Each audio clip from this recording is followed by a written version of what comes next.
और मैं ये कहता हूँ कि जब आप घंटों घंटों पढ़ के घंटों घंटों मेहनत करने के बाद में जब आप सिलेक्शन लेते हैं ना, तब वो 1 नंबर ही हासिल करते हैं। वो 1 नंबर के लिए बहुत मेहनत करनी पड़ती है, तब जाके वो 1 नंबर आता है, और हम हंसते हंसते गलत करके आ जाते हैं। इसलिए कहते हैं कि जब जितना आप ढंग से मेहनत करेंगे, जितनी आप बार बार रिवीजन करेंगे, एक भाग के लिए भाई एक ही किताब रखो ना, ये 20 किताबें रखने की क्या जरूरत है।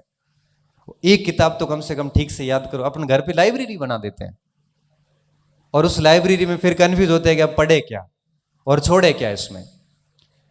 इसलिए इस बात का व्यक्तिगत रूप से मैं आपको कह रहा हूं, आप सब आए हैं तो कह रहा हूं कि हमेशा इस चीज का ध्यान रखें कि जब भी किसी परीक्षा की तैयारी करें तो बड़ी शांति से करें। किसी को मत कहो कि मैं किसकी तैयारी कर रहा हूं, सिर्फ 2-4 लोगों को पता होना चाहिए। रिजल्ट आएगा तब दुनिया अपने आप देख लेगी।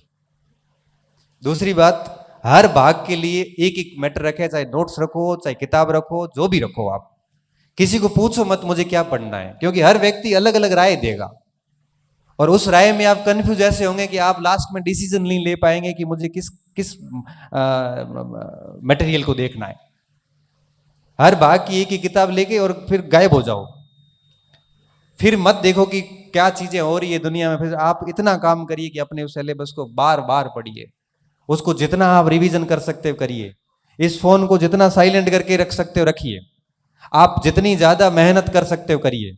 इससे पता 2 फायदे हैं, एक तो रिजल्ट मिलेगा, दूसरा व्यक्ति अच्छे हो जाएंगे।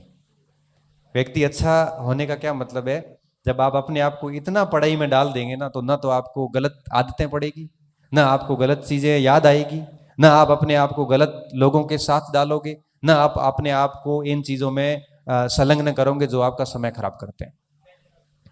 इसलिए कहते हैं कि पढ़ाई 2 चीजें देती है, केवल नौकरी नहीं देती बल्कि एक अच्छा व्यक्ति बनाती है आपको। और जितनी बढ़िया से करोगे उतना आपका परिवार भी आपसे खुश होगा। और मैं तो सिर्फ यही कहता हूं कि जब इतनी दूरी से यहाँ पे आए हो और यहाँ आके आप घर के भोजन को त्याग कर यहाँ का जब आप पीजी का या हाथ से बना हुआ भोजन कर रहे हैं, तो मुझे लगता है कि आपको तैयारी भी उस लेवल की करनी चाहिए। आपके रूम में आपका कोई भी व्यक्ति दोस्त 12 बजे 11 बजे भी आता है तो आप पढ़ते हुए मिलने चाहिए। ठीक है, थोड़ा बहुत रेस्ट करिए, लेकिन पढ़ाई के साथ कभी कोताही मत करना। ये 3 या 4 साल की है, आगे का पूरा जीवन बाकी कार्यों के लिए पढ़ा है।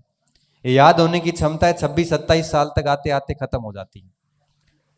ज्यादा से ज्यादा व्यक्ति 30 साल तक पढ़ सकता है, उसके बाद नहीं पढ़ सकता, फिर जिम्मेदारी आ जाती है। आप ये मत सोचना कि हर दिन आपका समान रहने वाला है। आज पैसे आ रहे हैं, कई बार घर में ऐसी स्थिति होती है, मैंने देखा है ये स्थितियां, मैंने बहुत निकट से एक दो मेरे स्टूडेंट को देखा। एक मेरी एक स्टूडेंट थी, दिल्ली पढ़ रही थी, आईएएस की तैयारी कर रही थी, बहुत शानदार तरीके से उसकी चल रहा था, फर्स्ट अटेम्प्ट था। बीच में ये कोविड की स्थितियां आ गई, वो बच्ची घर आ गई, घर आया और कोविड में उसके पिताजी की डेथ हो गई। पिताजी की डेथ होने के बाद में अब वो केवल एक बच्ची बची, माता की हिम्मत नहीं है कि उसको भेजूं, पीछे इतना खर्चा भी नहीं है। वो बच्ची दिल्ली विल्ली छोड़ के और घर बैठ के पढ़ रही है। घर बैठ के तो क्या पढ़ाई होगी। 1 मिनट में ऐसी स्थितियां आ गई कि वो छत उजड़ गई, और छत उजड़ते उसकी स्थिति ऐसी आ गई कि उसने कभी सोची भी नहीं थी। इसलिए हमें इस गलतफहमी से बिल्कुल बाहर रहना चाहिए कि जिंदगी में हर दिन कभी समान नहीं आएगा। आज आपको मौका मिला हुआ है ना, आप देखना 1-2 साल बाद आपको पश्चाताप होगा कि कितना प्यारा अवसर था मेरे पास, घर वालों का पूरा सपोर्ट था, वहां बैठे थे आराम से, वहां पे टेस्ट दे रहे थे, वहां पे खूब पढ़ रहे थे सब दूसरे लोग, आप तो नहीं पढ़ रहे थे। सब लग गए, मैं रह गया।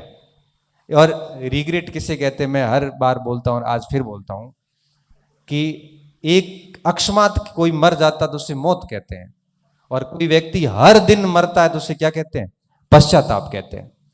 हर दिन उसको एहसास होता है कि काश, और ये जिंदगी में जो काश होते हैं ना, ये जीने नहीं देते। फिर आपको एहसास होगा, लेकिन बेटा बहुत देरी हो चुकी होगी, और फिर आप वापस नहीं आ सकते, चाह के भी आप फिर पढ़ नहीं सकते। इसलिए कहता हूं कि जो ये अवसर मिला है ना, इसको आप यूं ही जाया मत करना, यहां से कोई न कोई बढ़िया परिणाम लेके निकलना। हम सिर्फ इतना ही कह सकते हैं। बाकी बड़ी इच्छा सी होती है कि हर बच्चे को एक व्यक्तिगत तौर पे समझो, कि सुबह उठने से लेके शाम को सोने तक के टाइम को यूटिलाइज करो। एक एक मिनट बड़ा महत्वपूर्ण है। एक एक मिनट जाता है ना, आपको पीछे रखता है। आप सोचिए, जिस समय आप आराम कर रहे हैं, जिस समय आप पार्टी कर रहे होते हैं, जिस समय आप गप का लग रहे होते हैं, उस समय कोई न कोई बहुत गहनता से मेहनत कर रहा होता है। आप सोचिए कि वो बच्चा आपसे फिर आगे जाएगा और फिर कुछ नहीं होगा। तो हम लोगों की जो बातें होती है वो सिर्फ यही आपको कह सकती है कि करना आपको है,